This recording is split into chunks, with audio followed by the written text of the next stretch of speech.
Le Cameroun fait de la lutte contre Boko Haram une priorité. Une détermination des autorités camerounaises et des États de la sous-région, comme le Tchad ou le Niger, a permis une mutualisation des efforts militaires et la mise en place d'une stratégie commune sous-régionale. Le président Paul Biya avait notamment réitéré, lors du sommet consacré à la sécurité en Afrique en mai 2014 à Paris, l'engagement de son pays à lutter contre la secte islamiste. Nous sommes ici pour affirmer notre solidarité et notre détermination à lutter vigoureusement contre le Boko Haram. Le problème Boko Haram a cessé d'être uniquement un problème nigérian. Il est devenu un problème régional, sinon continental.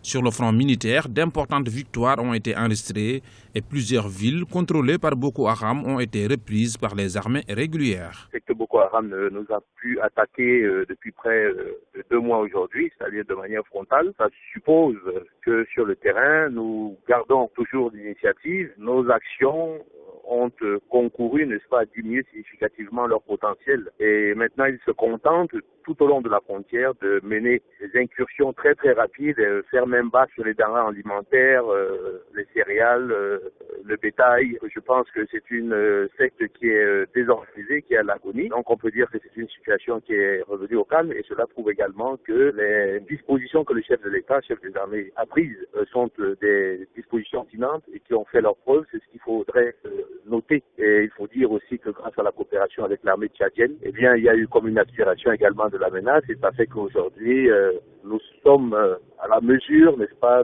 des missions qui incombent aux forces de défense. La secte islamiste garde toujours une puissance de nuisance, ce qui pousse à la prudence. Toutefois, la mobilisation contre la menace islamiste est sans précédent. La stratégie tchadienne, camerounaise contre Boko Haram a un sens évident, parce que ces pays-là ont été parmi les premiers à comprendre le danger de Boko Haram, le danger que représente la non-lutte contre le Boko Haram.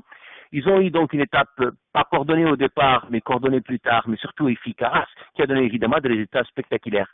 C'est aussi le sens de leur lutte et la conscience qu'ils ont ensemble du danger que représente Boko Haram qui a poussé les autres pays à les rejoindre. Et donc aujourd'hui, on a une situation, une configuration beaucoup plus confortable. Et avec le changement au Nigeria, cela donne bien entendu un sens nouveau à leur combat, parce que le président Buhari est connu, entre la réputation et surtout le passé, d'être quelqu'un de très peu traitable sur ces questions-là. Donc le rôle, encore une fois, du Cameroun est bien entendu central. Rappelons que 50 milliards de francs CFA ont été mobilisés par la CEMAC, la communauté économique des États de l'Afrique centrale, pour cette guerre, et plus de 7500 hommes ont été mobilisés afin de vaincre définitivement Boko Haram.